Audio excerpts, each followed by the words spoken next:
അസ്സലാമു അലൈക്കും വറഹമത്തുള്ള.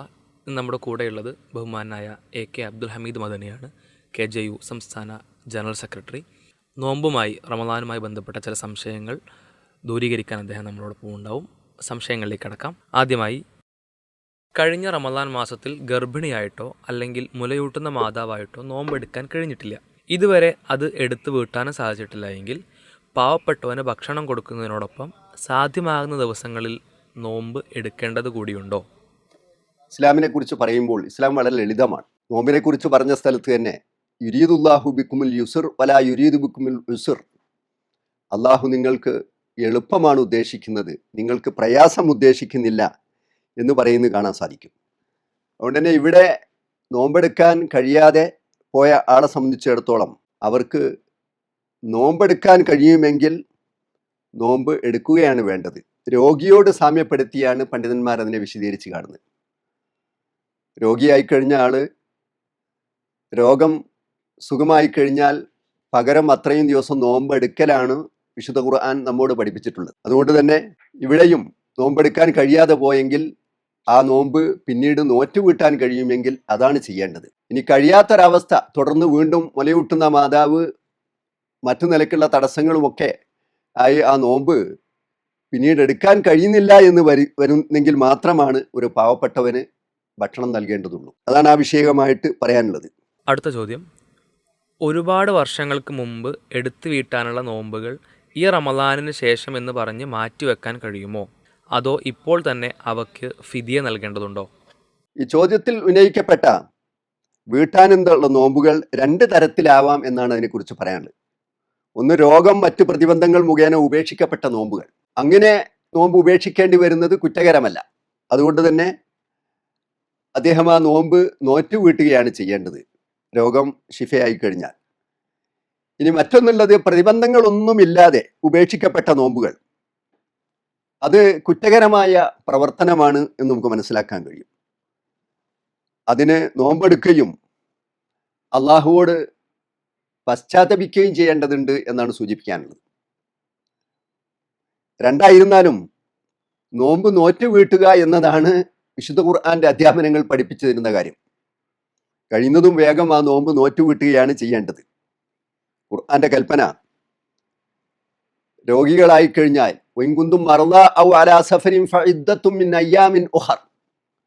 നിങ്ങൾ രോഗികളാവുകയോ അല്ലെങ്കിൽ യാത്രക്കാരാവുകയോ ചെയ്താൽ അത്രയും ദിവസത്തെ നോമ്പ് പിന്നീട് നോറ്റുവീട്ടാനാണ് കൽപ്പിക്കുന്നത്.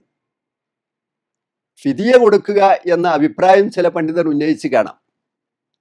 ഇബ്നു അബ്ബാസ് റളിയല്ലാഹുവിനും അതേപോലെ സ്വഹാബികൾപ്പെട്ട അബൂ ഹുറൈറ റളിയല്ലാഹുവിനും ഒക്കെ ഫിദിയ കൊടുക്കണമെന്ന് അഭിപ്രായപ്പെട്ടത് കാണാൻ സാധിക്കും.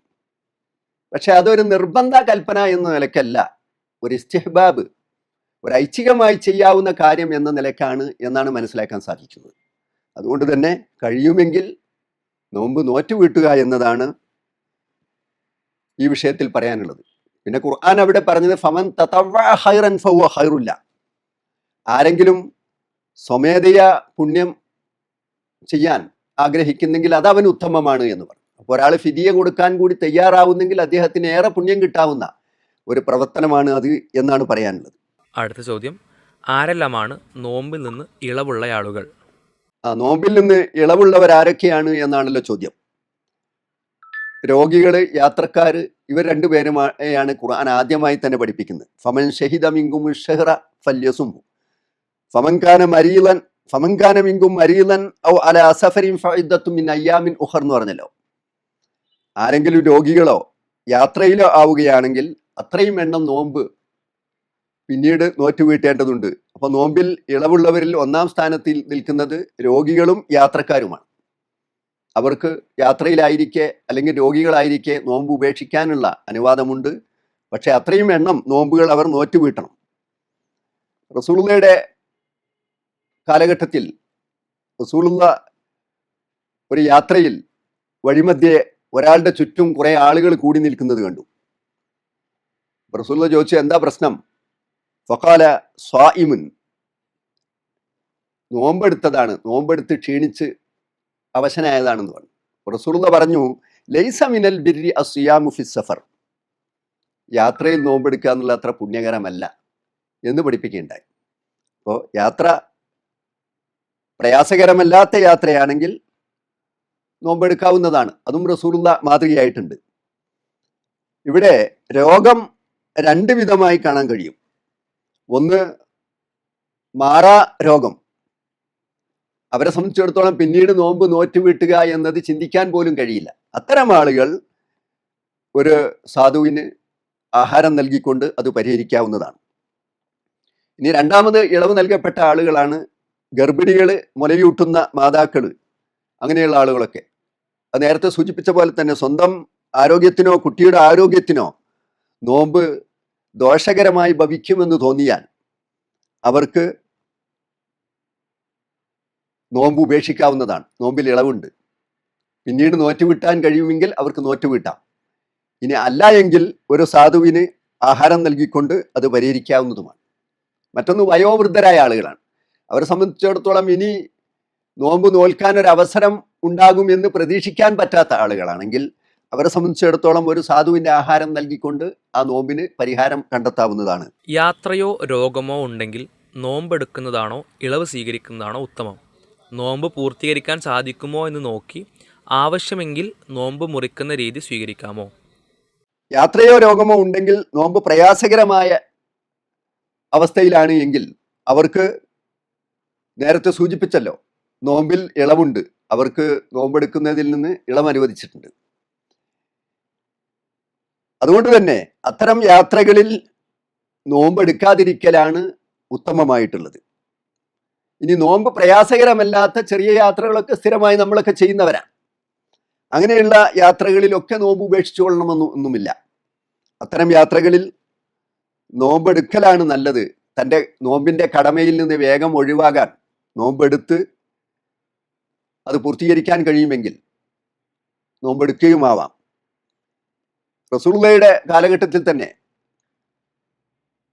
ഈ മക്കം ഫതഹിന്റെ യാത്രയിൽ റസൂൽ റമളാനിൽ യാത്ര ചെയ്യുമ്പോൾ ഖുറാഉൽ ഒമീം എന്ന നാമധേയത്തിൽ അറിയപ്പെടുന്ന സ്ഥലത്തെത്തിയപ്പോൾ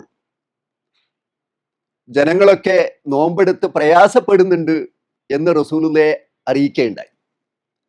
അപ്പൊ റസൂലുള്ള ഒരു കപ്പ് വെള്ളം കൊണ്ടുവരാൻ കൽപ്പിക്കുകയും അത് ജനങ്ങളിൽ ഇങ്ങനെ ഉയർത്തി കാണിച്ച ശേഷം റസൂലുള്ള അത് കുടിക്കുകയും ചെയ്യുന്ന ഒരു രംഗം ഹദീസുകളിൽ വ്യക്തമായി തന്നെ പഠിപ്പിക്കുന്നുണ്ട്. അങ്ങനെ റസൂൽ നോമ്പ് മുറിച്ചു. സ്വഹാബികൾ പലരും നോമ്പ് മുറിച്ചു. പക്ഷെ കുറച്ചാളുകൾ നോമ്പ് മുറിച്ചില്ല. അവരാ പ്രയാസം സഹിച്ചുകൊണ്ടും മുന്നോട്ട് പോകാം എന്നാണ് തീരുമാനിച്ചത്. റസൂൽ അവരെ കുറിച്ച് പറഞ്ഞത് ഉലായിക്കൽ ഉസാത്ത് എന്നാണ്. അവരാണ് ധിക്കാരികൾ എന്നാണ്. അപ്പൊ യാത്രയിൽ പ്രയാസം അനുഭവിച്ചുകൊണ്ട് നോമ്പെടുക്കേണ്ട ആവശ്യമില്ല. നോമ്പിൽ ഇളവ് അനുവദിക്കപ്പെട്ട ആളുകൾ ആ ഇളവ് സ്വീകരിക്കലാണ് നല്ലത് എന്നാണ് നമുക്ക് മനസ്സിലാക്കാൻ സാധിക്കും. എന്നാൽ വല്ലവരും നോമ്പെടുക്കാൻ കഴിയുന്ന ഒരു യാത്രയാണെങ്കിൽ നോമ്പെടുക്കുന്നത് കുറ്റമല്ല. റസൂലുള്ള യാത്രയിൽ തന്നെ നോമ്പെടുത്ത രംഗങ്ങളും ഉണ്ടായിട്ടുണ്ട്. ഒരു ഹദീസിൽ ഖറജ്നാ മാ റസൂലില്ലാഹി സ്വല്ലല്ലാഹു അലൈഹി വസല്ലം ഫീ ശഹ്രി റമളാന ഫീ ഹർരിൻ ശദീദ്. നല്ല ചൂടുള്ള ഒരു റമളാനിൽ ഞങ്ങൾ റസൂലുള്ളയോടൊപ്പം യാത്ര പുറപ്പെട്ടു. അങ്ങനെ ഞങ്ങളിൽ പലരും തൻ്റെ തലയിൽ ചൂട് സഹിക്കാനാവാതെ കൈവെക്കുന്ന അവസ്ഥയുണ്ടായിരുന്നു. ഞങ്ങളുടെ കൂട്ടത്തിൽ നോമ്പെടുത്തവരുണ്ടായിരുന്നു. അത് രണ്ടുപേര് മാത്രമുള്ളൂ. റസൂലുള്ളാഹി സ്വല്ലല്ലാഹു അലൈഹി വസല്ലമയും അബ്ദുല്ലാഹിബിൻ റവാഹയും ഒഴികെ ബാക്കിയുള്ളവരൊക്കെ നോമ്പ് ഉപേക്ഷിച്ചിരുന്നു എന്നാണ് അവർ പറഞ്ഞത്. അപ്പൊ റസൂലുള്ള ഇവിടെ നോമ്പ് എടുത്തുകൊണ്ട് കാണിച്ചു തന്നത് യാത്രയിൽ നോമ്പെടുക്കാൻ കഴിയുന്ന ഒരവസ്ഥയുണ്ടെങ്കിൽ നോമ്പെടുക്കുന്നത് കുറ്റകരമല്ല എന്ന് കാണിക്കാനാണ്. എന്നാൽ ഇളവ് സ്വീകരിക്കുക എന്നത് ഒരു വിശ്വാസിയെ സംബന്ധിച്ചിടത്തോളം അള്ളാഹു തന്ന ഒരു അനുഗ്രഹമാണ്. ആ അനുഗ്രഹം ഉപയോഗപ്പെടുത്താവുന്നതാണ് എന്നാണ് സൂചിപ്പിക്കാനുള്ളത്. മറ്റൊന്ന്, രോഗികൾ നോമ്പെടുത്താൽ രോഗം വർദ്ധിക്കുമെന്ന് തോന്നുന്നെങ്കിൽ അത്തരം രോഗത്തിന്റെ ഘട്ടത്തിൽ അവർ നോമ്പെടുക്കാതിരിക്കലാണ് ഉത്തമം. ഇനി ചെറിയ ചെറിയ രോഗങ്ങൾക്കൊക്കെ നോമ്പ് ഉപേക്ഷിക്കണമെന്നില്ല. ആ രോഗം ഉള്ളതോടൊപ്പം തന്നെ നോമ്പ് നോൽക്കാൻ കഴിയുമെങ്കിൽ നോമ്പെടുക്കുകയും ചെയ്യാം. തറാവീഹ്, ഖിയാമുൽ ലൈൽ, തഹജ്ജുദ്, വിത്ർ ഇവയെല്ലാം ഒരേ നമസ്കാരമാണോ? എന്താണ് വ്യത്യാസം? ഇതിൽ മികച്ച രൂപം ഏതാണ്? ഈ തറാവീഹ്, വിത്ർ, ഖിയാമുൽ ലൈൽ, തഹജ്ജുദ് ഒക്കെ ഒരേ പേരിൽ വ്യത്യസ്ത പേരുകൾ അറിയപ്പെട്ട ഒരേ നമസ്കാരമാണ്. തറാവീഹ് എന്ന് പറയുന്നത് രാത്രി ഇശാ നമസ്കാരം കഴിഞ്ഞ ഉടനെ വലിയ പ്രയാസകരമല്ലാത്ത രൂപത്തിൽ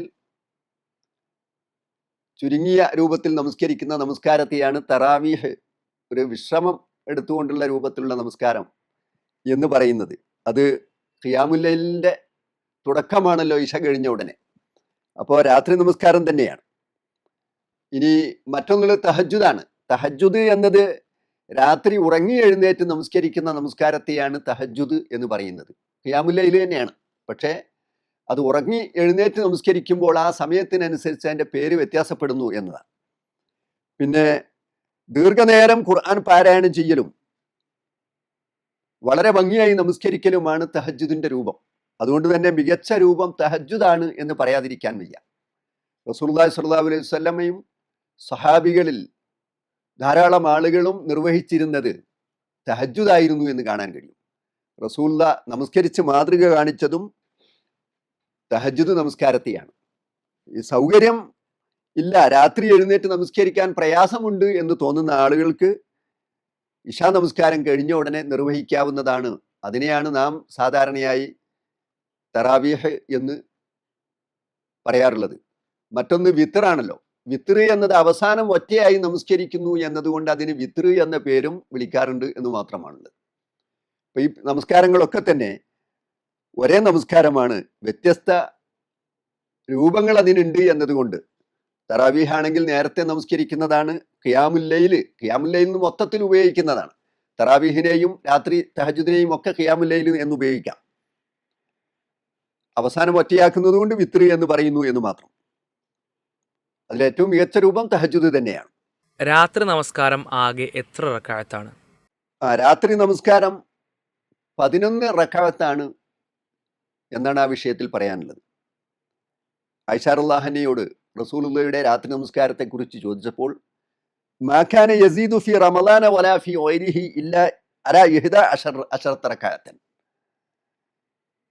റസൂലുള്ളാഹിയുടെ നമസ്കാരം റമളാനിൽ 11-ലധികം ഉണ്ടായിരുന്നില്ല എന്ന്. 11 റക്അത്തായിരുന്നു റസൂലുള്ളാഹി നമസ്കരിച്ചത്, അതിലധികം വർദ്ധിപ്പിച്ചിരുന്നില്ല. അത് റമളാനിലായാലും അല്ലാത്ത കാലത്തായാലും റസൂലുള്ളാഹി അപ്രകാരമായിരുന്നു ചെയ്തിരുന്നത് എന്ന് ആയിഷ റളിയല്ലാഹു അൻഹ മറുപടി പറയുന്നത് കാണാൻ സാധിക്കും. അപ്പോൾ തീർച്ചയായും രാത്രി നമസ്കാരം 11 റക്അത്താണ് പ്രവാചകൻ സല്ലല്ലാഹു അലൈഹി വസല്ലമയുടെ മാതൃക. ഇന്ന് നമ്മുടെ നാടുകളിലുള്ള നമസ്കാരം ബിദ്അത്തല്ലേ? പ്രവാചകൻ നിർത്തിയതിനു ശേഷം ഉമർ റളിയല്ലാഹു അൻഹു അല്ലേ അത് ആരംഭിച്ചത്? ബിദ്അത്ത് എന്ന പദപ്രയോഗം മതത്തിൽ പ്രവാചക ചര്യയില്ലാത്ത കാര്യങ്ങൾക്കാണ് പറയുക. അത് മതം വിലക്കിയ പുത്തൻ ആചാരമാണ്, അത് കുറ്റകരമാണ്. റസൂലുള്ളാഹി പറഞ്ഞു, മൻ അഹ്ദസ ഫീ അംരിനാ ഹാദാ മാ ലൈസ മിൻഹു ഫഹുവ റദ്ദുൻ. നമ്മുടെ ഈ ദീൻ കാര്യത്തിൽ ആരെങ്കിലും പുതുതായി നിർമ്മിച്ചാൽ അത് അതിൽ പെട്ടതല്ല എങ്കിൽ അത് തള്ളപ്പെടേണ്ടതാണ്. അതിനെയാണ് ബിദ്അത്ത് എന്ന് പറയുന്നത്. മതത്തിൽ പുതുതായി നാം ഉണ്ടാക്കിയെടുക്കുന്ന ആചാരങ്ങളെയാണ്. യഥാർത്ഥത്തിൽ തറാവീഹ് അങ്ങനെയല്ല. തറാവീഹ് റസൂലുള്ളാഹിയും സഹാബാ കിറാമും ഒക്കെ നമസ്കരിച്ചിരുന്ന, റസൂലുള്ളാഹി നമസ്കരിച്ച് മാതൃക കാണിച്ച നമസ്കാരമാണ്. അത് പിന്നീട് ജനങ്ങൾ ഒറ്റയൊറ്റയായി നമസ്കരിക്കുന്നത് കണ്ടപ്പോൾ ഉമർ ഇബ്നുൽ ഖത്താബ് റളിയല്ലാഹു അൻഹു തൻ്റെ കാലഘട്ടത്തിൽ അതൊരു ഇമാമിന്റെ കീഴിൽ ഏകീകരിക്കുക മാത്രമാണ് അദ്ദേഹം ചെയ്തിട്ടുള്ളൂ. അദ്ദേഹം ഒരു പുതിയ നമസ്കാരം രൂപപ്പെടുത്തിയിട്ടില്ല. അതുകൊണ്ട് തന്നെ തറാവീഹ് നമസ്കാരം ബിദ്അത്താണ് എന്ന ചിന്ത ശരിയല്ല എന്നാണ് സൂചിപ്പിക്കാനുള്ളത്. ഒറ്റയ്ക്ക് രാത്രി നമസ്കാരം നമസ്കരിക്കുന്നതാണോ ജമാഅത്തായി തറാവീഹ് നമസ്കരിക്കുന്നതാണോ ഉത്തമം? തറാവീഹ് ആയാലും രാത്രി എഴുന്നേറ്റ് നമസ്കരിക്കുന്ന തഹജ്ജുദ് ആയാലും ജമാഅത്തായി നമസ്കരിക്കുന്നത് ആണ് ഉത്തമം എന്നാണ് അതിന് മറുപടിയായി പറയാനുള്ളത്.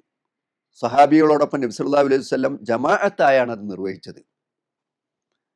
പിന്നീട് ഉമർ റളിയല്ലാഹു അൻഹു, നാം നേരത്തെ സൂചിപ്പിച്ച പോലെ ഉമർ റളിയല്ലാഹു അൻഹുവും അത് ജമാഅത്തായി സംഘടിപ്പിക്കപ്പെട്ടു. അപ്പൊ ജമാഅത്തായി നമസ്കരിക്കുന്നത് തന്നെയാണ് ശ്രേഷ്ഠകരമായിട്ടുള്ളത് എന്ന് കാണാൻ സാധിക്കും. അത് പള്ളിയിൽ വെച്ചായാലും വീടുകളിൽ വെച്ചായാലും ജമാഅത്തായി നിർവഹിക്കുമ്പോൾ അതിന് കൂടുതൽ പുണ്യമുണ്ട് എന്നാണ് പ്രവാചകന്റെ ചര്യ നമ്മോട് പഠിപ്പിച്ചു തരുന്നത്. ഒറ്റയായി രാത്രി നമസ്കാരം അവസാനിപ്പിച്ചതിന് ശേഷം അത് 11 പൂർത്തിയായിട്ടില്ലെങ്കിൽ വീണ്ടും നമസ്കരിക്കാമോ? അങ്ങനെയെങ്കിൽ പിന്നീട് വീണ്ടും ഒറ്റയാക്കേണ്ടതുണ്ടോ? ഇവിടെ പറയാനുള്ളത് 11 റക്അത്താണ് രാത്രി നമസ്കാരം എന്ന് പറഞ്ഞല്ലോ. ഒരാള് രാത്രി നമസ്കാരം 11 റക്അത്ത് നമസ്കരിച്ചില്ല, അദ്ദേഹം വിത്റാക്കുകയും ചെയ്തു.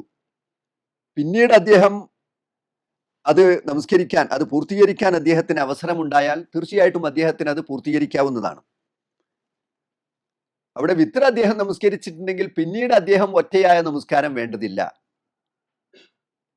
റസൂല് പറഞ്ഞു, ലാ വിത്രാനി ഫി ലൈല, റസൂലുള്ളാഹിയുടെ വാക്കാണത്. ഒരു രാത്രിയിൽ 2 വിത്രുകളില്ല എന്ന് പറഞ്ഞു. അപ്പോ വിത്ർ നമസ്കരിച്ച ശേഷം ഒരാൾ തൻ്റെ തറാവീഹ് പൂർത്തിയായിട്ടില്ല എങ്കിൽ, അല്ലെങ്കിൽ തൻ്റെ ഖിയാമുൽ ലൈൽ പൂർത്തിയായിട്ടില്ല എങ്കിൽ അത്രയും റക്അത്തുകൾ അദ്ദേഹത്തിന് പിന്നീടും നമസ്കരിക്കാവുന്നതാണ്, ഒറ്റയാക്കേണ്ടതില്ല. ഏറ്റവും പുണ്യകരമായ കാര്യം അവസാനം ഒറ്റയാക്കുക എന്നതാണെന്ന് കൂടി ആ കൂട്ടത്തിൽ കൂട്ടിച്ചേർക്കേണ്ടതുണ്ട്. റസൂലുള്ളാഹി പറഞ്ഞു, ഇജ്അലു ആഖിറ സ്വലാത്തിക്കും ബില്ലൈലി വിത്ര, നിങ്ങളുടെ രാത്രി നമസ്കാരത്തിന്റെ അവസാനമായിരിക്കട്ടെ ഒറ്റ. അപ്പോൾ ഒറ്റയാക്കുക എന്നത് അവസാനമാകുന്നതാണ് നല്ലത്. ഇനി ഒരാൾക്ക് വല്ല കാരണവശാലും പൂർത്തിയാക്കാൻ കഴിയാതെ വിത്ർ നമസ്കരിക്കുകയും പിന്നീട് അത് പൂർത്തിയാക്കാൻ അദ്ദേഹം ശ്രമിക്കുകയും ചെയ്യുന്നെങ്കിൽ അത് പുണ്യകരമാണ്, അദ്ദേഹത്തിന് അങ്ങനെ നിർവഹിക്കാവുന്നതാണ്. ഏത് സമയമാണ് രാത്രി നമസ്കാരത്തിന് ഏറ്റവും ഉത്തമം? ആഖിറുൽ ലൈൽ, രാത്രിയുടെ അന്ത്യയാമങ്ങളാണ് രാത്രി നമസ്കാരത്തിന് ഏറ്റവും ഉത്തമം എന്നതാണ് റസൂലുള്ളാഹി സ്വല്ലല്ലാഹു അലൈഹി വസല്ലമയുടെ ഹദീസുകളൊക്കെ പരിശോധിച്ചാൽ മനസ്സിലാകുന്നത്. റസൂലുള്ളാഹി പറഞ്ഞു, മൻ ഖാഫ അല്ലാ യഖൂമ മിൻ ആഖിരിൽ ലൈൽ ഫൽയൂത്തിർ അവ്വലുഹു, അവസാന യാമങ്ങളിൽ എഴുന്നേറ്റ് നമസ്കരിക്കാൻ കഴിയില്ല എന്ന് ആരെങ്കിലും ഭയപ്പെടുന്നെങ്കിൽ അവൻ അതിൻ്റെ ആദ്യ സമയത്ത് തന്നെ വിത്ർ നമസ്കരിക്കട്ടെ. ഒമൻ തമിഅ അൻ യഖൂമ ആഖിറഹു ഫൽയൂത്തിർ ആഖിറൽ ലൈൽ, ഇനി അവസാന ഘട്ടത്തിൽ എഴുന്നേറ്റ് നമസ്കരിക്കാൻ കഴിയും എന്ന് തോന്നുന്നെങ്കിൽ, വിത്ർ നമസ്കരിക്കാൻ കഴിയും എന്ന് തോന്നുന്നെങ്കിൽ അവൻ അവസാന യാമങ്ങളിൽ നമസ്കരിക്കട്ടെ. ഫൈന്ന സ്വലാത്ത ആഖിറിൽ ലൈൽ മഷ്ഹൂദ, അവസാന സമയങ്ങളിലുള്ള രാത്രിയുടെ അന്ത്യയാമങ്ങളിലുള്ള നമസ്കാരം അത് സാക്ഷ്യം വഹിക്കപ്പെടുന്നതാണ്. അള്ളാഹുവിൻ്റെ അടുക്കൽ കൂടുതൽ പുണ്യകരമായിട്ടുള്ളത് അതാണ്. വദാലിക അഫ്ളൽ എന്നാണ് പിന്നീട് റസൂലുള്ളാഹി പറഞ്ഞത്. അതാണ് ഏറ്റവും ശ്രേഷ്ഠകരം. ഏറ്റവും ശ്രേഷ്ഠകരമായിട്ടുള്ളത് രാത്രിയുടെ അന്ത്യയാമങ്ങളിൽ നമസ്കരിക്കുന്നതാണ്. ദാവൂദ് നബി അലൈഹി ഇസ്ലാമിൻ്റെ നമസ്കാരത്തെക്കുറിച്ച് റസൂലുള്ളാഹി ഒരിക്കൽ പറഞ്ഞു, അതാണ് ഏറ്റവും നല്ല നമസ്കാരം എന്ന് പറഞ്ഞു. രാത്രിയിൽ നമസ്കരിക്കുകയായിരുന്നു അദ്ദേഹം ചെയ്തത്. രാത്രിയുടെ ആദ്യ സമയങ്ങളിൽ ഉറങ്ങുകയും പിന്നീട് എഴുന്നേറ്റ് നമസ്കരിക്കുകയും ചെയ്യുന്നതായിരുന്നു ദാവൂദ് നബി അലൈഹി ഇസ്ലാമിൻ്റെ നമസ്കാരം. ആ നമസ്കാരം അള്ളാഹുവിന് ഏറെ ഇഷ്ടപ്പെട്ടതാണെന്ന് റസൂലുള്ളാഹി ഒരിക്കൽ പറഞ്ഞതായിട്ട് കാണാൻ സാധിക്കും. 8 റക്അത്ത് ഇമാമിനോടൊപ്പം നമസ്കരിക്കുകയും 3 റക്അത്ത് പിന്നീട് രാവിലെ അത്താഴത്തിന് മുമ്പ് നമസ്കരിക്കുകയും ചെയ്യുന്നത് ശരിയാണോ? അതിൽ തെറ്റൊന്നുമില്ല എന്നാണ് പറയാനുള്ളത്. ഖിയാമുൽ ലൈലിന്റെ സമയം ഇശാ മുതൽ പ്രഭാതം വരെയാണല്ലോ. അപ്പോൾ അതിനിടയിൽ എപ്പോൾ വേണമെങ്കിലും അത് പൂർത്തീകരിക്കാം. ഒറ്റയടിക്ക് നിർവഹിച്ച് തീർക്കണമെന്ന രീതി റസൂലുള്ളാഹിയിൽ നിന്ന് കാണുന്നില്ല. റസൂലുള്ളാഹി സ്വല്ലല്ലാഹു അലൈഹി വസല്ലം തന്നെ രാത്രി നമസ്കാരം നമസ്കരിക്കുമ്പോൾ 4 റക്അത്ത് നമസ്കരിച്ച ശേഷം ഉറങ്ങാൻ കിടക്കുകയും, അങ്ങനെ ആയിഷ റളിയല്ലാഹു അൻഹ വന്നിട്ട് നിങ്ങൾ വിത്ർ നമസ്കരിക്കുന്നതിന് മുമ്പ് ഉറങ്ങുകയാണോ, അതനാമു ഖബ്ല അൻ തുത്തിറ എന്ന് ചോദിക്കുന്നത് കാണാൻ സാധിക്കും. റസൂലുള്ളാഹി പറഞ്ഞു, ഇല്ല ആയിഷ, എൻ്റെ 2 കണ്ണുകളും ഉറങ്ങുന്നുണ്ടെങ്കിലും എൻ്റെ കൽബ് ഉറങ്ങുന്നില്ല എന്ന് അദ്ദേഹം മറുപടി പറയുന്നത് കാണാം. അപ്പോൾ നമസ്കാരം ദീർഘമായി നമസ്കരിക്കുകയും ഭംഗിയായി നമസ്കരിക്കുകയും ചെയ്യുന്ന രൂപമായിരുന്നു റസൂലുള്ളാഹി സ്വല്ലല്ലാഹു അലൈഹി വസല്ലമയുടെ രാത്രി നമസ്കാരങ്ങൾ. ഫലാ തസ്അൽ അൻ ഹുസ്നിഹിന്ന വതൂലിഹിന്ന എന്നാണ് ആയിഷ റളിയല്ലാഹു അൻഹ പറഞ്ഞത്. അതിൻ്റെ ദൈർഘ്യം എത്രയുണ്ടായിരുന്നു, അത് എത്ര ഭംഗിയായതായിരുന്നു എന്ന് ചോദിക്കേണ്ടതില്ല. അത്രമാത്രം ഭംഗിയോടെയും ദീർഘമായിട്ടുമായിരുന്നു റസൂലുള്ളാഹി രാത്രി നമസ്കാരം നമസ്കരിച്ചിരുന്നത്. അതുകൊണ്ട് തന്നെ ഏറ്റവും ശ്രേഷ്ഠകരമായിട്ടുള്ളത് രാത്രിയുടെ പകുതി സമയം കഴിഞ്ഞ ശേഷം നമസ്കരിക്കുന്നതാണ്. കഴിയുമെങ്കിൽ ജമാഅത്തുകൾ തന്നെ ആ രൂപത്തിലേക്ക് മാറ്റാൻ കഴിയുമെങ്കിൽ അത് ഏറെ ഗുണകരമാണ് എന്ന് കാണാൻ സാധിക്കും. അത്താഴം കഴിക്കാൻ ഏറ്റവും നല്ല സമയം ഏതാണ്? അത്താഴം കഴിക്കാൻ ഏറ്റവും നല്ല സമയം രാത്രിയുടെ അന്ത്യയാമങ്ങളാണ്. തഖീറുൽ സഹൂർ, അത്താഴം വൈകിക്കുക എന്ന് റസൂലുള്ളാഹി ഇഷ്ടപ്പെട്ടിരുന്ന കാര്യമാണ്. ബാങ്കിനോട് തൊട്ടടുത്ത സമയമായിരുന്നു റസൂലുള്ളാഹി സ്വല്ലല്ലാഹു അലൈഹി വസല്ലമയും സഹാബാക്കളും ഒക്കെ അത്താഴം കഴിച്ചിരുന്നത് എന്നാണ്. റസൂലുള്ളാഹി സ്വല്ലല്ലാഹു അലൈഹി വസല്ലമയുടെ അത്താഴത്തെക്കുറിച്ച് ചോദിച്ചപ്പോൾ അനസ് റളിയല്ലാഹു അൻഹു പറയുന്നൊരു ഹദീസ് കാണാൻ സാധിക്കും. കം ഖാന ബൈനൽ അദാനി വസ്സഹൂർ, അത്താഴത്തിൻ്റെയും ബാങ്കിൻ്റെയും ഇടയിൽ, സുബഹി ബാങ്കിൻ്റെയും ഇടയിൽ എത്ര സമയമുണ്ടായിരുന്നു എന്ന് ചോദിച്ചപ്പോൾ അദ്ദേഹം അതിന് മറുപടി പറഞ്ഞത് ഖദറ ഹംസീന ആയ 50 ആയത്ത് പാരായണം ചെയ്യുന്ന സമയം ഉണ്ടായിരുന്നുള്ളൂ. അപ്പോൾ എത്ര കണ്ട് രാത്രി നമസ്കാരം പിന്തിക്കാൻ കഴിയുമോ, എത്ര കണ്ട് അത്താഴം പിന്തിക്കാൻ കഴിയുമോ അത് പുണ്യകരമാണ് എന്നാണ് റസൂലുള്ളാഹിയുടെയും സഹാബികളുടെയും ജീവിത മാതൃകകൾ നമുക്ക് പഠിപ്പിച്ചു തരുന്നത്. അത്താഴം കഴിച്ചുകൊണ്ടിരിക്കുമ്പോൾ ഫജറിന്റെ സമയമായാൽ എന്തു ചെയ്യും? അത്താഴം കഴിച്ചുകൊണ്ടിരിക്കുമ്പോൾ ബാങ്ക് വിളിച്ച് കേട്ടാൽ തൻ്റെ പ്ലേറ്റിലുള്ള ഭക്ഷണം പൂർത്തിയാക്കാൻ അവൻ അനുമതിയുണ്ട്. പിന്നീട് ഭക്ഷണം വിളമ്പാനോ കഴിക്കാനോ പാടില്ല എന്ന് മാത്രം. ദീർഘമായ സമയം പിന്നീട് നീട്ടിക്കൊണ്ടുപോകാൻ പാടില്ല. ബാങ്ക് വിളിക്കുന്നതോടെ പ്രഭാതമാവുകയാണല്ലോ. അതുകൊണ്ട് തന്നെ ഭക്ഷണം കഴിക്കൽ അവിടെ അവസാനിപ്പിക്കുകയാണ് വേണ്ടത്. അത്താഴം കഴിക്കാതെ നോമ്പെടുക്കാമോ? അത്താഴം കഴിക്കൽ അനിവാര്യമാണോ? അത്താഴം കഴിക്കാതെ നോമ്പെടുക്കുക എന്നത് നോമ്പിന് നിബന്ധനയായിട്ട് പറയപ്പെട്ടിട്ടില്ല. എന്നാൽ അത്താഴം കഴിക്കുക എന്നത് റസൂലുള്ളാഹിയുടെ സുന്നത്താണ്, ചര്യയാണ്. ആ ചര്യ സ്വീകരിക്കുക എന്നതാണല്ലോ ഒരു മുഅ്മിനെ സംബന്ധിച്ചിടത്തോളം കരണീയമായിട്ടുള്ളത്. അതുകൊണ്ട് തന്നെ ചെറുതാണെങ്കിലും എന്തെങ്കിലും അത്താഴം കഴിക്കുക എന്നതാണ് പ്രവാചക ചര്യ. അത്താഴം കഴിച്ചുകൊണ്ട് നോമ്പെടുക്കാൻ ശ്രദ്ധിക്കലാണ് പുണ്യകരമായിട്ടുള്ളത്. അത്താഴം കഴിക്കാതെ ഒരാൾ നോമ്പെടുത്താൽ അദ്ദേഹത്തിന് നോമ്പിന് തകരാറൊന്നുമില്ല എന്നാണ് പറയാനുള്ളത്. എങ്ങനെയാണ് നോമ്പിന് നിയ്യത്ത് വെക്കേണ്ടത്? നിയ്യത്ത് എന്ന് പറയുമ്പോൾ നമ്മുടെ സമൂഹത്തിൽ ഏറെ തെറ്റിദ്ധാരണ പരന്ന ഒന്നാണ്. വായ കൊണ്ട് ചൊല്ലിപ്പറഞ്ഞാൽ മാത്രമേ നിയ്യത്താവൂ എന്നാണ് നമ്മുടെ സമൂഹം ഇന്ന് ധരിച്ചു വെച്ചിരിക്കുന്നത്. യഥാർത്ഥത്തിൽ നിയ്യത്ത് എന്നത് പ്രവൃത്തിയും നമ്മുടെ മനസ്സും തമ്മിലുള്ള ബന്ധമാണ് അവിടെ കാണിക്കുന്നത്. എന്തൊരു കാര്യം നാം ചെയ്യാൻ തീരുമാനിച്ചാൽ ആ തീരുമാനം നമ്മുടെ പ്രവൃത്തിയുമായി ബന്ധിപ്പിക്കപ്പെടുമ്പോഴാണ് നിയ്യത്താവുന്നത്. അപ്പൊ അത് വായ കൊണ്ട് ചൊല്ലി പറയുക എന്നത് പ്രവാചക ചര്യയല്ല. അതുകൊണ്ട് തന്നെ നവൈത്തു സൗമവദിൻ എന്നൊക്കെ പറഞ്ഞ് ചൊല്ലിക്കൊടുക്കുന്ന രീതി നമ്മുടെ നാട്ടിലൊക്കെ കാണാം. രാത്രി ഇശാ നമസ്കാരം കഴിഞ്ഞ് തറാവീഹ് നമസ്കാരമൊക്കെ കഴിഞ്ഞാൽ ഇമാമ് മൗമൂമികൾക്ക് നിയ്യത്ത് ചൊല്ലിക്കൊടുക്കുന്ന രീതി അത് ഇസ്ലാമികമല്ല. റസൂലുള്ളാഹി ഒരിക്കലും അങ്ങനെ നിയ്യത്ത് ഉച്ചരിക്കുന്ന രീതി ഉണ്ടായിരുന്നില്ല. ഉദ്ദേശങ്ങളുമായി നമ്മുടെ ഉദ്ദേശങ്ങളാണ് ശരിക്കും നിയ്യത്ത്. നാം നാളെ നോമ്പെടുക്കാൻ ഉദ്ദേശിക്കുന്നു എന്ന് നമ്മുടെ മനസ്സിൽ തീരുമാനമുണ്ടാവലാണ് നിയ്യത്തായി പറയുന്നത്. അത് രാത്രിയിൽ തന്നെ, റമളാനിന് രാത്രിയിൽ തന്നെ നിയ്യത്തെടുക്കുന്നതാണ്, നിയ്യത്ത് തീരുമാനമെടുക്കുന്നതാണ് പ്രവാചക ചര്യ. സുർള പറഞ്ഞു, മല്ലം യുജ്മിഅ സിയാമ ഖബലൽ ഫജ്ർ ഫലാ സിയാമ ലഹു. രാത്രിയിൽ നോമ്പെടുക്കണമെന്ന് ആരെങ്കിലും തീരുമാനിച്ചിട്ടില്ല എങ്കിൽ അവന് നോമ്പില്ല. അപ്പൊ നോമ്പ് മറ്റൊരു ഹദീസിലെ മല്ലം യുബയ്യിത്ത് സിയാമ മിനൽ ലൈൽ ഫലാ സിയാമ ലഹു. നോമ്പിന് രാത്രി തീരുമാനമെടുത്തിട്ടില്ല എങ്കിൽ അവന് നോമ്പില്ല. ഇത് ഫർദ് നോമ്പിന്റെ കാര്യമാണ്. സുന്നത്ത് നോമ്പിൽ റസൂലുള്ളാഹി അതിൽ ഇളവ് അനുവദിച്ചായി കാണാൻ സാധിക്കും. ഒരാൾ ഭക്ഷണം കഴിക്കാതെ പകലിൽ നോമ്പെടുക്കാൻ തീരുമാനിക്കുകയാണെങ്കിൽ ആ നോമ്പ്, സുന്നത്ത് നോമ്പുകൾക്ക് അത് പ്രശ്നമില്ല, നിയ്യത്ത് പകലിലുണ്ടായാലും മതി എന്നാണ് പ്രവാചകന്റെ ഹദീസുകൾ നമുക്ക് പഠിപ്പിച്ചു തരുന്നത്. നിയ്യത്ത് എന്ന് പറഞ്ഞാൽ ഒരാൾ സ്വയം ഉണ്ടാക്കുന്ന തീരുമാനമാണ്. അത് മനസ്സിൽ നിന്നുണ്ടാകേണ്ടതാണ്. വാക്കാൽ പറഞ്ഞ് മനസ്സിൽ തട്ടിയിട്ടില്ലെങ്കിൽ ആ നിയ്യത്താവില്ല എന്നാണ്. നമസ്കാരത്തിൻ്റെതെന്നല്ല, ഏത് നിയ്യത്താണെങ്കിലും അത് മനസ്സിൽ തട്ടിയതാകണം എന്നുള്ളതാണ് ആ വിഷയത്തിൽ സൂചിപ്പിക്കാനുള്ളത്. ഭക്ഷണം പാകം ചെയ്യലും വീട്ടുജോലികൾ ചെയ്യലും അടക്കമുള്ള പ്രവർത്തനങ്ങൾ കാരണം മറ്റ് ആരാധനാ കർമ്മങ്ങൾ ചെയ്യാനുള്ള സമയം കുറവ് മാത്രം ലഭിക്കുന്ന ആളുകൾക്ക് ഈ ജോലികൾക്ക് പ്രത്യേകം പ്രതിഫലം ലഭിക്കുമോ? തീർച്ചയായിട്ടും പുണ്യം ലഭിക്കുമെന്നാണ് ആ കാര്യത്തിൽ പറയാനുള്ളത്. നമ്മുടെ സഹോദരിമാരൊക്കെ പലപ്പോഴും കുറേ സമയം നോമ്പുകാർക്ക് ഭക്ഷണം ഒരുക്കാൻ വേണ്ടി ചെലവഴിക്കാറുണ്ട്. അതൊക്കെ പുണ്യകരമാണെന്നാണ് പ്രവാചകൻ സല്ലല്ലാഹു അലൈഹി വസല്ലമയുടെ ചര്യകൾ നമുക്ക് പഠിപ്പിച്ചു തരുന്നത്.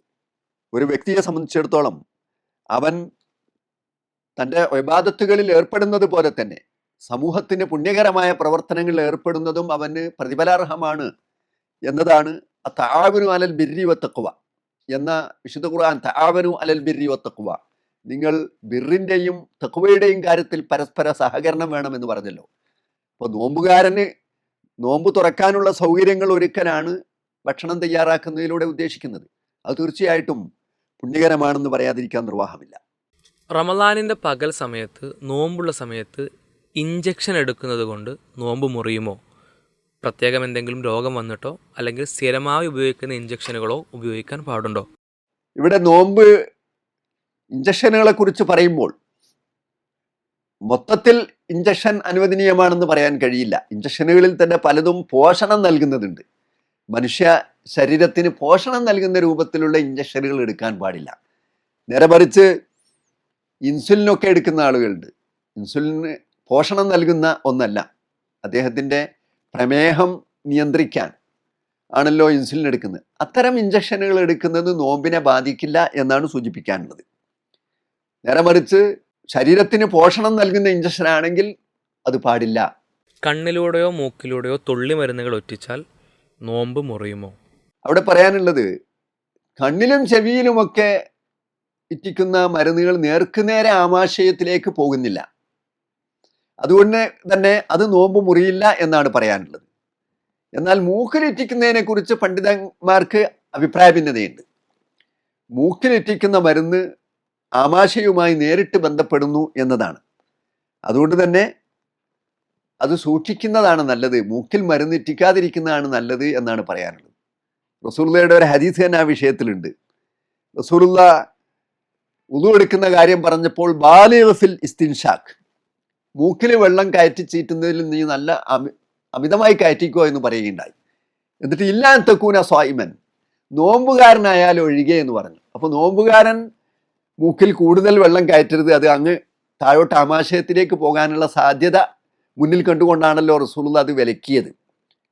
അപ്പോൾ അതേ വിധി തന്നെയാണ് നമുക്ക് ഈ വിഷയത്തിലും പറയാനുള്ളത്. മൂക്കിൽ മരുന്നിറ്റിക്കുമ്പോൾ അത് നേരിട്ട് ആമാശയവുമായി ബന്ധപ്പെടുന്നു എന്നതുകൊണ്ട് തന്നെ മൂക്കിലുള്ള മരുന്നിറ്റിക്കൽ റമദാനിൻ്റെ പകലുകളിൽ ശ്രദ്ധിക്കുന്നതായിരിക്കും നല്ലത്. ഭക്ഷണമല്ലാത്ത ബട്ടൺ പോലെയുള്ളവ വായിലിട്ടാൽ നോമ്പ് മുറിയുമോ? നോമ്പ് മുറിയില്ല എന്നാണ് പറയാനുള്ളത്. വായിൽ ഭക്ഷണ സാധനങ്ങൾ ചെന്ന് അത് താഴോട്ട് ഇറങ്ങുമ്പോൾ മാത്രമാണ്. ഇനി വായിൽ ഭക്ഷണം തന്നെ, ഒരു സ്ത്രീ ഭക്ഷണം തയ്യാറാക്കുന്ന ഒരു സഹോദരി ആ ഭക്ഷണത്തിൽ ഉപ്പുണ്ടോ എന്ന് നോക്കുന്നത് കൊണ്ട് നോമ്പിനെ ബാധിക്കില്ല. അത് തുപ്പിക്കളഞ്ഞാൽ മതി, അത് ഇറക്കരുത് എന്ന് മാത്രമേ ഉള്ളൂ. അപ്പോൾ വായിലിടുന്ന സാധനങ്ങൾ ഭക്ഷണമായി താഴോട്ടിറങ്ങുമ്പോൾ മാത്രമാണ് നോമ്പിനെ ബാധിക്കുന്നത്. വായിലിട്ട് പുറത്തേക്ക് തുപ്പുന്നത് കൊണ്ട് അത് നോമ്പിനെ ബാധിക്കില്ല. ഫർള് നമസ്കാരങ്ങൾക്ക് ജമാഅത്തിന് വരാതെ രാത്രി തറാവീഹിന് മാത്രം വരുന്നത് കൊണ്ട് എന്തെങ്കിലും പ്രശ്നമുണ്ടോ? നമസ്കാരം ശരിയാകാതിരിക്കുമോ? തറാവീഹിന് മാത്രം വരുന്നത് തറാവീഹിൻ്റെ പുണ്യം കിട്ടാൻ പറ്റും എന്നതാണ് പറയാനുള്ളത്. പക്ഷേ ഫർള് നമസ്കാരങ്ങൾക്ക് ജമാഅത്തിന് പള്ളിയിലെത്തുക എന്നതിനാണല്ലോ മുൻഗണന നൽകേണ്ടത്. അതുകൊണ്ട് തന്നെ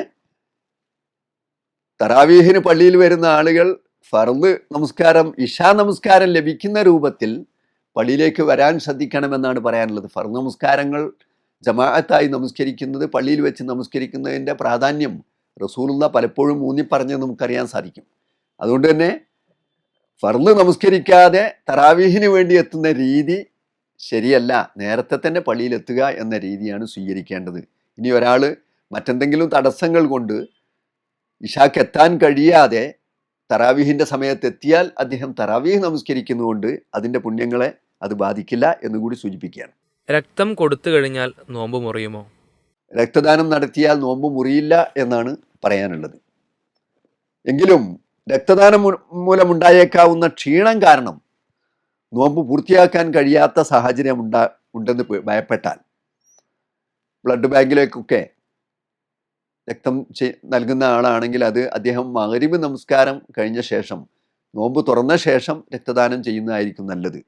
ഇനി പെട്ടെന്ന് രക്തം നൽകേണ്ട ഒരാളുടെ ജീവൻ രക്ഷിക്കാൻ അത്യാവശ്യമായ രക്തദാനമാണ് എന്ന് വന്നാൽ അത് നോമ്പിൻ്റെ പകലിൽ തന്നെ നിർവഹിക്കുന്നത് കൊണ്ട് നോമ്പിന് അത് ബാധിക്കില്ല.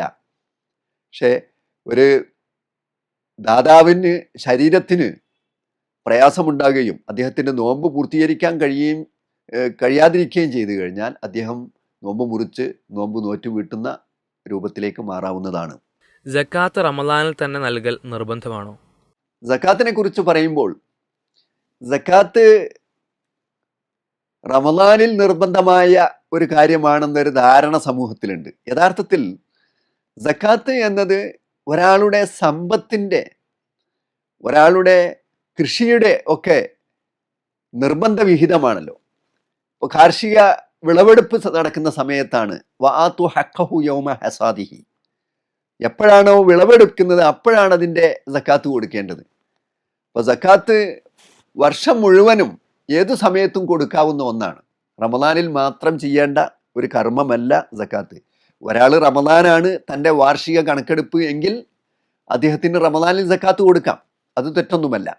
പക്ഷേ കൊയ്ത്ത് കാലത്ത് സക്കാത്ത് കൊടുക്കാതെ റമദാനിൽ കൊടുക്കാൻ നീട്ടിവെക്കുന്ന രീതി ശരിയല്ല. ആ ഒരു കാർഷിക വിളവെടുപ്പ് നടന്നു കഴിഞ്ഞാൽ ആ സമയത്ത് തന്നെയാണ് അതിൻ്റെ സക്കാത്ത് കൊടുക്കേണ്ടത്. അതേപോലെ ഒരാളുടെ സാമ്പത്തിക വർഷം കണക്കാക്കിയാണ് ഒരാൾ, ഇന്നിപ്പോൾ ഉദ്യോഗസ്ഥന്മാരൊക്കെ ആണെങ്കിൽ അവരുടെ സാമ്പത്തിക വർഷം കണക്കാക്കുകയാണെങ്കിൽ അവർ മാർച്ചോടെ ആ സാമ്പത്തിക വർഷം അവസാനിക്കുകയാണ്. അപ്പോഴാണ് സക്കാത്ത് കൊടുക്കാൻ അദ്ദേഹത്തിൻ്റെ കണക്ക് കൂട്ടുന്നതെങ്കിൽ ആ ഏപ്രിലിൽ തന്നെ ആണ് അദ്ദേഹം സക്കാത്ത് കൊടുക്കേണ്ടത്. അത് റമദാനിലേക്ക് മാറ്റി വെക്കുന്നത് ശരിയല്ല എന്നാണ് പറയാനുള്ളത്. എന്നാണ് ലൈലത്തുൽ ഖദ്ർ പ്രതീക്ഷിക്കേണ്ടത്? റമദാൻ 27-ന് മാത്രമായി എന്തെങ്കിലും പ്രത്യേകതയുണ്ടോ? പ്രവാചകൻ സല്ലല്ലാഹു അലൈഹി വസല്ലമയുടെ ചര്യ പരിശോധിച്ചാൽ റമദാനിൻ്റെ അവസാനത്തെ 10 ദിനങ്ങളിൽ ഒറ്റയിട്ട രാവുകളെയാണ് ലൈലത്തുൽ ഖദ്റിനെ പ്രതീക്ഷിക്കാൻ റസൂലുള്ളാഹി പറഞ്ഞത്. തഹറൗ ലൈലത്തുൽ ഖദ്ർ ഫിൽ അശ്രിൽ അവാഖിരി മിൻ റമദാന എന്ന് ഹദീസുകൾ കാണാൻ സാധിക്കും. റമദാനിലെ അവസാനത്തെ 10 ദിനങ്ങളിലെ ഒറ്റയിട്ട രാവുകളിൽ നിങ്ങൾ ലൈലത്തുൽ ഖദ്റിനെ പ്രതീക്ഷിച്ചു കൊള്ളുക. ഇൽത്തമിസുഹ എന്നൊക്കെ മറ്റ് ഹദീസുകളിലും കാണാം. നിങ്ങൾ അതിനെ തേടി പിടിക്കുക എന്നൊക്കെ പറഞ്ഞിട്ടുണ്ട്. അപ്പോൾ റമദാനിലെ അവസാനത്തെ 10 ഒറ്റയിട്ട രാവുകളാണ് ലൈലത്തുൽ ഖദ്റിനെ പ്രതീക്ഷിക്കാവുന്ന ദിനങ്ങൾ. അതിൽ റമദാൻ 27 വരുന്നു എന്നേ ഉള്ളൂ. 27-നായിട്ട് പ്രത്യേക പുണ്യമുള്ളതായി പറയാൻ സാധ്യമല്ല. 27-നായിരിക്കാം, അല്ലെങ്കിൽ ഒറ്റയിട്ട മറ്റു ദിനങ്ങളിലായിരിക്കാം ലൈലത്തുൽ ഖദ്ർ ഉള്ളത്. അതുകൊണ്ട് തന്നെ എല്ലാ ഒറ്റയിട്ട രാവുകളിലും ലൈലത്തുൽ ഖദ്റിനെ പ്രതീക്ഷിക്കലാണ് ഒരു വിശ്വാസിയെ സംബന്ധിച്ചിടത്തോളം കരണീയമായിട്ടുള്ളത്. നോമ്പ് മുറിയുന്ന കാര്യങ്ങൾ എന്തെല്ലാമാണ്?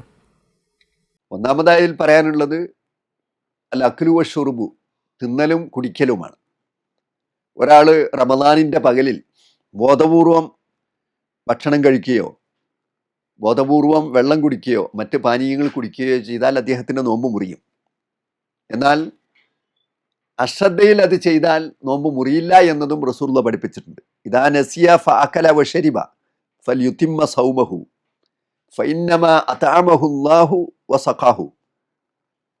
റസൂലുള്ളാഹി പറയാണ്, ഒരാൾ മറന്ന് അറിയാതെ ഭക്ഷണം കഴിച്ചു അല്ലെങ്കിൽ വെള്ളം കുടിച്ചു എങ്കിൽ അവൻ അവൻ്റെ നോമ്പ് പൂർത്തീകരിക്കട്ടെ.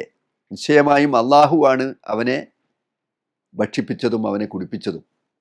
അപ്പം അറിയാതെ ഒരാൾ വെള്ളം കുടിക്കുകയോ ഭക്ഷണം കഴിക്കുകയോ ചെയ്താൽ നോമ്പ് മുറിയില്ല. ബോധപൂർവം ഒരാൾ തിന്നുകയും കുടിക്കുകയും ചെയ്താൽ നോമ്പ് മുറിയും. അതാണ് നോമ്പ് മുറിയുന്നതിൽ ഒന്നാമത്തേതായിട്ട് പറയേണ്ടത്. രണ്ടാമത് ഛർദിയാണ്.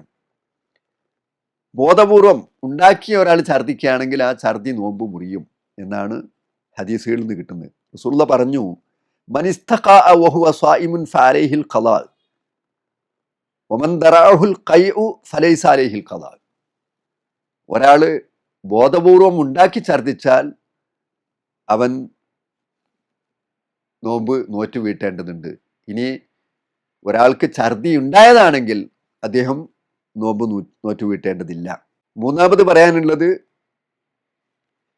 ആർത്തവ രക്തവും പ്രസവ രക്തവും ഒക്കെ ഉള്ള സ്ത്രീകളെ സംബന്ധിച്ചിടത്തോളം ആ സമയം നോമ്പ് നോൽക്കാൻ പറ്റില്ല. നോമ്പ് ദുർബലമാകുന്നതാണ് അവ രണ്ടും. മറ്റൊന്ന് സംഭോഗമാണ്. ഭാര്യാഭർത്തൃ ബന്ധം റമദാനിൻ്റെ പകലിൽ നടത്തിയാൽ അത് നോമ്പിനെ നഷ്ടപ്പെടുത്തും. മാത്രമല്ല ബോധപൂർവം ഒരാൾ അത് റമദാനിൽ ചെയ്താൽ അവൻ പ്രായശ്ചിത്തം നൽകാൻ വരെ ബാധ്യസ്ഥനാണ് എന്നതാണ് പ്രവാചകന്റെ ഹദീസുകൾ നമുക്ക് പഠിപ്പിച്ചു തരുന്നത്. നോറ്റു വീട്ടുന്നതോടൊപ്പം തന്നെ അവൻ പ്രായശ്ചിത്തം കൊടുക്കാൻ കൂടി ബാധ്യതയുണ്ട്. ഞാൻ ഈ പറഞ്ഞതും നിങ്ങൾ കേട്ടതുമായ കാര്യങ്ങൾ അള്ളാഹുവിൻ്റെ അടുക്കൽ സ്വീകാര്യമായ ഒരു അമലായിരിക്കുമാറാകട്ടെ എന്ന് പ്രാർത്ഥിച്ചുകൊണ്ട് ഈ വാക്കുകൾ ഉപസംഹരിക്കുന്നു. വാഖിറു ദഅ്വാനാ അനിൽ ഹംദുലില്ലാഹി റബ്ബിൽ ആലമീൻ. ആമീൻ. അസ്സലാമു അലൈക്കും.